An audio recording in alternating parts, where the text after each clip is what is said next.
Welcome back everyone. Welcome to civil services study. यह है test number 457 UPSC civil services के लिए focus करेंगे करंट अफेयर्स के प्रश्नों पर।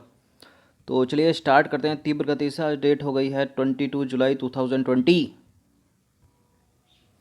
तो आ जाइए, क्वेश्चन नंबर 1 है, ऊर्जा क्षेत्र में प्रशिक्षित होने वाले युवाओं को रोजगार उपलब्ध करवाने के लिए किस रोजगार पोर्टल का गठन किया गया है? विद्युत रोजगार पोर्टल, जनहित रोजगार पोर्टल, ऊर्जा रोजगार पोर्टल या फिर भारतीय रोजगार पोर्टल? इसका आंसर हो जाएगा ऑप्शन नंबर ए, विद्युत रोजगार पोर्टल।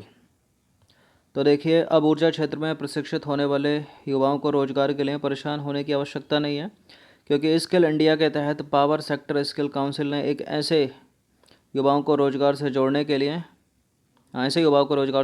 लिए विद्युत रोजगार नाम से जॉब पोर्टल बनाया है। इसके माध्यम से अब इस क्षेत्र में रोजगार की सारी जानकारियाँ मिल सकेंगी और वहीं कंपनियों को अच्छे प्रशिक्षित कर्मी मिल सकेंगे। इसकी कोशिश युवाओं को स्थानीय स्तर पर जॉब दिलवाकर उनको आत्मनिर्भर बनाना है। केंद्रीय कौशल विकास व उद्यमिता मंत्रालय के मुताबिक इस पोर्टल से नियोक्ता योग्य उम्मीदवार ढूंढ सकेंगे। नियोक्ता जो है वो योग्य उम्मीदवारों को ढूंढ सकेंगे। तो उम्मीदवार को जो है ऊर्जा से संबंधित विभिन्न जानकारियों में होने वाली भर्ती के बारे में भी पता चलेगा। विभिन्न कंपनियों में होने वाली भर्ती के बारे में पता चल सकेगा। कौन से पोर्टल से? विद्युत रोजगार पोर्टल। क्वेश्चन नंबर 2 पर आ जाइए, इंटरपोल के संदर्भ में कौन सा कथन गलत है? चार विकल्प हैं यहाँ पर। देखिए, इंटरपोल जो है इंटरनेशनल क्रिमिनल पुलिस ऑर्गेनाइजेशन एक संस्था है जो अंतर्राष्ट्रीय स्तर पर पुलिस के बीच समन्वय का काम करती है। इंटरपोल उन देशों के बीच समन्वय का काम करता है जो इस संस्था के सदस्य हैं। इंटरपोल के प्रधान सचिवालय द्वारा 10 तरह के नोटिस जारी किए जाते हैं और ये नोटिस इंटरपोल की 4 आधिकारिक भाषाओं में, वो भाषा हैं अंग्रेजी, फ्रेंच, अरबी और स्पेनिश में प्रकाशित किए जाते हैं। बताइए कौन सा करेक्ट है? देखिए, पहला वाला करेक्ट है, दूसरा वाला भी करेक्ट है, डी भी करेक्ट, लेकिन सी वाला गलत है। इस पर हम पहले भी चर्चा कर चुके हैं। 8 प्रकार के नोटिस जारी करती है इंटरपोल, 10 प्रकार के नोटिस नहीं। सी गलत है यहाँ पर। गलत ढूंढना था ना, असत्य ढूंढना था। तो देखिए, इंटरनेशनल क्रिमिनल पुलिस ऑर्गेनाइजेशन यानी कि इंटरपोल एक संस्था है जो अंतर्राष्ट्रीय स्तर पर पुलिस के बीच समन्वय का काम करती है। इंटरपोल उन देशों के बीच समन्वय का काम करती है जो इसके सदस्य हैं। इंटरपोल की स्थापना का विचार सबसे पहले आया था 1914 में मोनाको में आयोजित पहली अंतर्राष्ट्रीय आपराधिक पुलिस कांग्रेस में। उसके बाद इंटरपोल की स्थापना आधिकारिक ऑफिशियली जो है 1923 में की गई और इसका नाम अंतर्राष्ट्रीय आपराधिक पुलिस आयोग रखा गया। बाद में वर्ष 1956 में इसका नाम इंटरपोल कर दिया गया। अब देखिए, इंटरपोल के प्रधान सचिवालय द्वारा राष्ट्रीय केंद्रीय ब्यूरो और अधिकृत संस्थाओं के निवेदन पर 8 तरह के नोटिस जारी किए जाते हैं। 10 तरह के नहीं, 8 तरह के नोटिस जारी किए जाते हैं। ये नोटिस इंटरपोल की 4 ऑफिशियल लैंग्वेज अंग्रेजी, फ्रेंच, अरबी और स्पेनिश में प्रकाशित किए जाते हैं।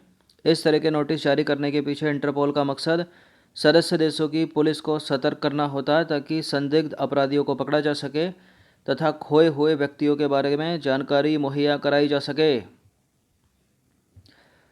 क्वेश्चन नंबर 3 पर आ जाइए, पेट्रोलियम रिजर्व के संदर्भ में कौन सा कथन सत्य है?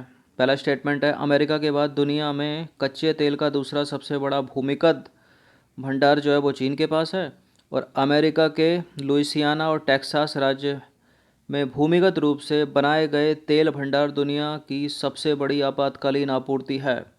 ये दोनों के दोनों करेक्ट हैं। और तीसरा चौथा स्टेटमेंट है, मौजूदा समय में भारत के पास 2 वर्षों से अधिक का तेल भंडार है। देखिए, करेक्ट है पहला स्टेटमेंट, दूसरा स्टेटमेंट करेक्ट है, दोनों के दोनों करेक्ट हैं। और ये वाला गलत है क्योंकि वर्तमान में भारत के पास जो है वो 2 वर्षों का नहीं, केवल 2 महीनों का तेल रिजर्व भंडार है। तो डी गलत है यहाँ पर। इसका सही उत्तर क्या हो जाएगा? फर्स्ट करेक्ट, बी करेक्ट, तो सी हो जाएगा इसका आंसर। तो देखिए, अमेरिका और भारत ने रणनीतिक पेट्रोलियम भंडार बनाने के लिए एक सहमति ज्ञापन AMOU पर हस्ताक्षर किए हाल ही में, इसलिए पूछा गया है यह प्रश्न। इसके अलावा दोनों देशों के बीच भारत का भंडार बढ़ाने के लिए अमेरिका में कच्चे तेल का भंडारण करने के लिए जो है बातचीत अग्रिम चरण में है। अमेरिका के लुइसियाना और टेक्सास राज्य में भूमिगत रूप से बनाए गए तेल भंडार दुनिया की सबसे बड़ी आपातकालीन आपूर्ति है इस समय। और अमेरिका के बाद दुनिया में कच्चे तेल का दूसरा सबसे बड़ा भंडार किसके पास है? चीन के पास है। अगर भारत की स्थिति देखी जाए तो वर्तमान में भारत के पास 2 महीने से अधिक का तेल भंडार है। तो 2 महीने से अधिक का है, 2 वर्षों से अधिक का नहीं है। क्वेश्चन नंबर 4 पर आ जाइए। हाल ही में रेलवे के द्वारा पब्लिक प्राइवेट पार्टनरशिप मॉडल पर किन 4 रेलवे स्टेशनों को रीडेवलप करने हेतु जो है मसौदा किया गया है, निविदा निकाली गई है? कौन कौन से हैं वो 4 रेलवे स्टेशन? उनका नाम याद रखना सीधे सीधे। वो हैं, देखिए हरिद्वार तो है नहीं, एक एक को एलिमिनेट करते हैं। मुरादाबाद भी नहीं है इसमें, प्रयागराज भी नहीं है, और इसमें पुरानी दिल्ली भी नहीं है। नागपुर है, ग्वालियर है, अमृतसर है और साबरमती है। नागपुर महाराष्ट्र का हो गया, साबरमती गुजरात, अमृतसर पंजाब और Gwalior Madhya Pradesh. Option number B है इसका आंसर। इनको याद रखना नाम के साथ, इतना ही काफ़ी है। क्वेश्चन नंबर 5 पर आ जाइए। हाल ही में कांगो लोकतांत्रिक गणराज्य में डेमोक्रेटिक रिपब्लिक ऑफ कांगो यानी इसमें संक्रमण बढ़ने से चर्चा में रहे इबोला संक्रमण के संदर्भ में निम्नलिखित कथनों पर विचार करना है। इबोला का संक्रमण बढ़ा है, यहाँ पर आपको विचार करना है इबोला के बारे में। पहला स्टेटमेंट है, इबोला अफ्रीका के उष्णकटिबंधीय वर्षा वन वाले इलाकों की क्षेत्रीय बीमारी है और इबोला वायरस की पहली बार पहचान की गई थी 1976 में। और इसके लक्षणों में शुरुआत में अचानक बुखार आता है, कमजोरी आती है, मांसपेशियों में दर्द और गले में खरांश। इसके तो सारे के सारे लक्षण कोरोना जैसे हो गए ना ये तो कौन सा करेक्ट है इसमें? पहला भी करेक्ट है, दूसरा भी करेक्ट है, तीसरा भी करेक्ट है। इसका आंसर हो जाएगा ऑप्शन नंबर डी, उपरोक्त सभी। तो देखिए उपरोक्त सारे के सारे करेक्ट हैं। कोरोना वायरस के बाद अब कुछ देशों में इबोला का प्रकोप भी बढ़ने लगा है। विश्व स्वास्थ्य संगठन WHO ने इसके बारे में चेताते हुए इस बीमारी से लड़ने में आने वाली धन की कमी के बारे में चेतावनी दी है। विश्व स्वास्थ्य संगठन की ओर से बताया गया है कि इन दिनों कांगो लोकतांत्रिक गणराज्य में इबोला संक्रमण के मामले बढ़ रहे हैं। WHO का कहना है कि ये सभी कोरोना वायरस की तरह ही ये भी जो है कोरोना वायरस की तरह ही एक घातक बीमारी है इबोला। इससे लड़ने के लिए धन की आवश्यकता होगी और इस वजह से इससे निपटने के लिए दुनिया के देश तैयारी कर लें। संगठन ने कहा है कि कांगो में ऐसे 56 मामले दर्ज किए गए हैं जो कि 2018 में प्रांत के अंतिम प्रकोप जो इससे पहले ये हुआ था उससे ज़्यादा है, मतलब ये 56 कहीं अधिक है उसकी तुलना में देखा जाए तो। अब देखिए इबोला जो है अफ्रीका के उष्णकटिबंधीय वर्षावन वाले इलाकों की एक क्षेत्रीय बीमारी है। इबोला वायरस की पहचान सबसे पहले 1976 में की गई थी और उस वर्ष के अंत तक विषाणु की 2 संबद्ध प्रजातियों की पहचान इबोला जायरे और इबोला सूडान के रूप में की गई थी। 3 अन्य प्रजातियों का भी पता लगाया गया था। लगभग 4 दशकों के बाद इसके नए मामले पश्चिमी अफ्रीका में एक बार फिर से 2014 में देखे गए और 2014 में ही UPSC सिविल सेवा में ये प्रश्न पूछा गया, 14 या 15 में पूछा गया है इबोला से संबंधित। अब देखिए तब से अब तक ये खतरनाक महामारी बन चुकी है। कांगो गणराज्य में इबोला के नाम से पहचाने जाने वाले इस रोग से कई मौतें हुई हैं और इसके लक्षण में शुरू में अचानक बुखार आता है, कमजोरी आती है, बॉडी पेन होता है और गले में खरांश होती है। इसके सामान्य लक्षण हैं इबोला के। क्वेश्चन नंबर 6 पर आ जाइए। डॉक्टर हर्षवर्धन द्वारा भारत में मातृत्व मृत्यु दर पर प्रकाश डालने से चर्चा में रहे मातृत्व मृत्यु दर के संदर्भ में सबसे निचले पायदान पर कौन से राज्य हैं? इससे संबंधित प्रश्न कल भी कराया था। सबसे निचले पायदान पर पूछ रहा है। कुछ राज्यों ने जो है अपना लक्ष्य प्राप्त कर लिया है, जो टॉप श्रेणी में बने हुए हैं। इसी तरह का प्रश्न कल आया था ना एक, कि आधे से अधिक राज्यों ने प्राप्त किया है, या पर 10 राज्यों ने प्राप्त किया है, 5 राज्यों ने प्राप्त किया, तो 5 राज्य उसमें सही उत्तर था। अब इसमें एक ये जो प्रश्न है सबसे खराब स्थिति में जो राज्य हैं वो कौन कौन से हैं इसमें क्रमशः? इसमें है असम, उसके बाद उत्तर प्रदेश और मध्य प्रदेश। इसका आंसर हो जाएगा ऑप्शन नंबर डी। सबसे निचले पायदान पर है ये, असम है, उत्तर प्रदेश है और मध्य प्रदेश है, जिसमें सबसे ज़्यादा है मातृत्व मृत्यु दर।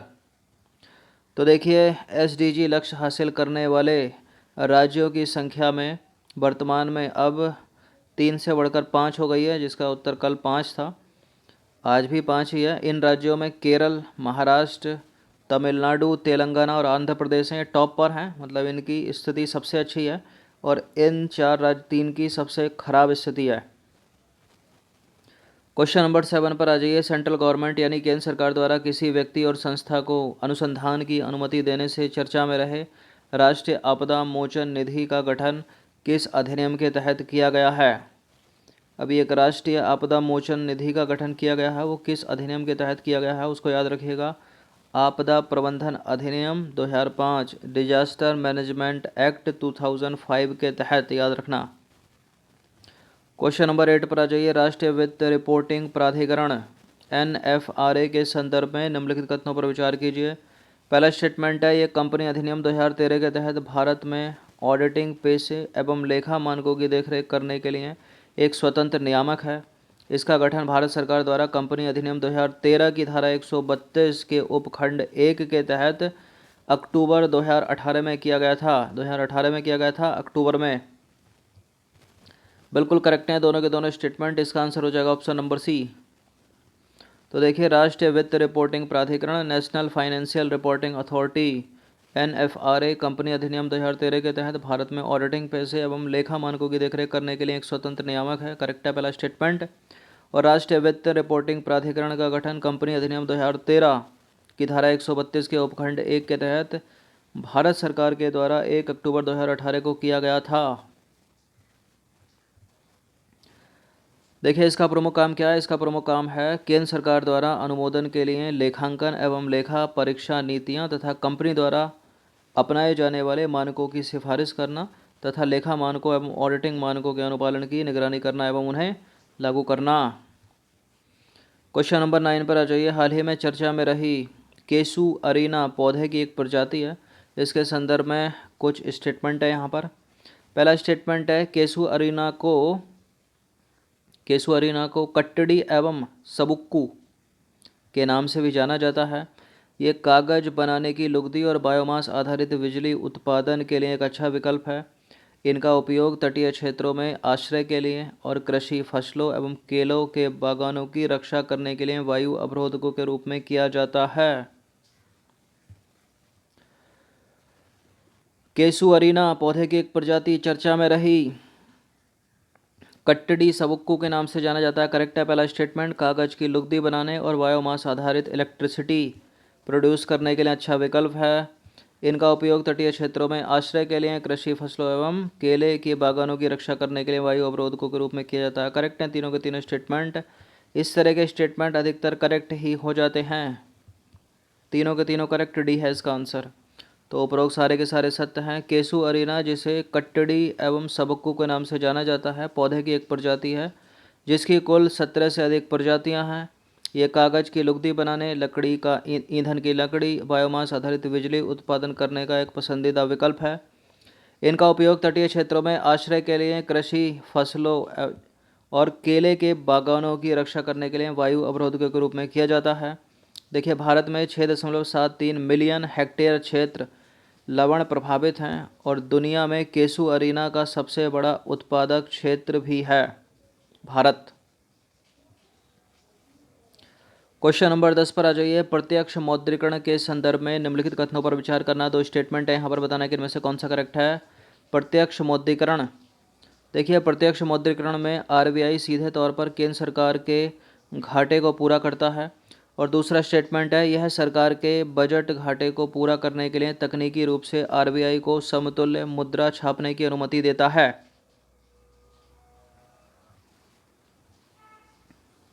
तो प्रत्यक्ष मौद्रीकरण, इसमें RBI सीधे तौर पर केंद्र सरकार के घाटे को पूरा करता है। करेक्ट है पहला स्टेटमेंट। और दूसरा वाला भी करेक्ट है, ये भारत सरकार के बजट घाटे को पूरा करने के लिए तकनीकी रूप से RBI को समतुल्य मुद्रा छापने की अनुमति देता है। तो सी है इसका आंसर।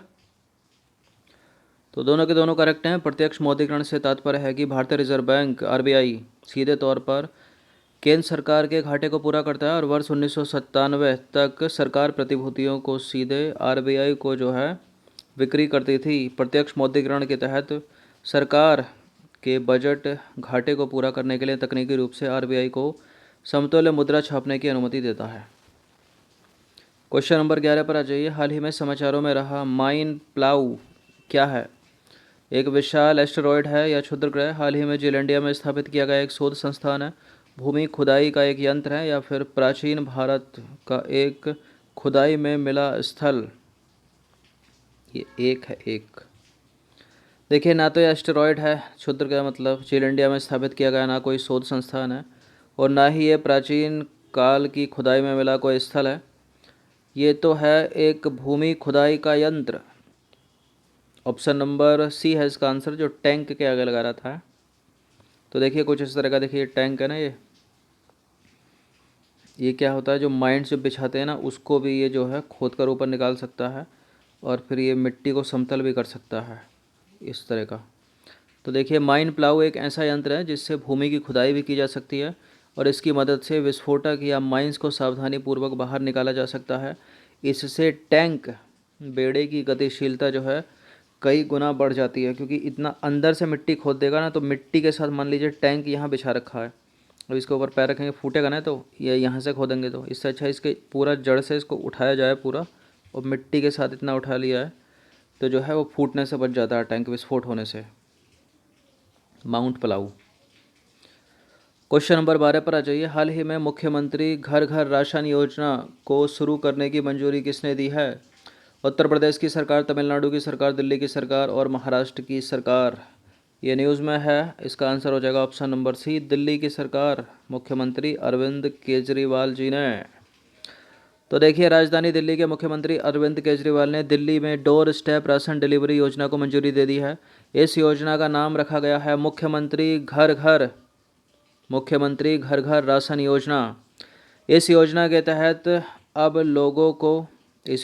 लोगों को राशन की दुकान पर नहीं जाना पड़ेगा, और सरकार के द्वारा लोगों के दरवाजे पर सम्मानपूर्वक राशन पहुंचाने की व्यवस्था की जाएगी। इस योजना के अंतर्गत भारतीय खाद्य निगम के गोदाम से गेहूं लिया जाएगा और उसको पिसवाया जाएगा, उसका आटा बनाया जाएगा, और साथ में चावल और चीनी आदि की भी पैकिंग की जाएगी, और इसे लोगों के घर घर तक पहुंचाया जाएगा। राजनीतिक इतिहास में बहुत बड़ी योजना सिद्ध होगी अगर सफल हो गई तो।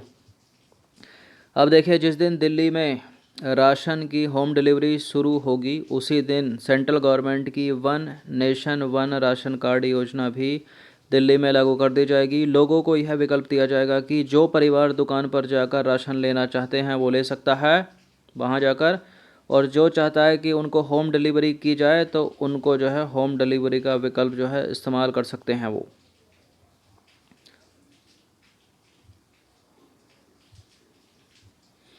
तो देखिए, ये 12 प्रश्न थे इम्पोर्टेंट, अच्छे से इसका रिवीजन कर लीजिएगा 1 से 2 बार।